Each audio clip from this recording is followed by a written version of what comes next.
நாராயணகுரு தவம் 3.5 வருஷம் மேலே இங்கே தவம் பண்ணிவிடும். தவம் பண்ண இடம் அங்கிட்டு சித்தி கிடச்சி இங்கே பாலமுருகன் அங்கே சிவாங்க பிரதிச்சு இந்த குஷ்டரோகியால் வந்து அங்கே சித்தி அடிச்சாரு. நிறைய ஆள்கார் இங்கே இருந்து ஜெபம் பண்ணி 10-50 இருந்தாலும் இருக்கு ஏறி போகாம இங்கே இருந்து எழுந்து போன இடம். நம்மளால முடியுமா?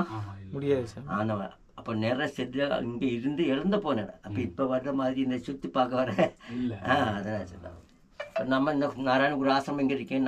நம்ம பெரிய சாமி இருந்த சமயத்தில் 42 வருஷம் முன்னாடி இது மண் எல்லாம் இப்படி போட்டு இதெல்லாம் இப்படி எல்லாம் பண்ணி ஆச்சு.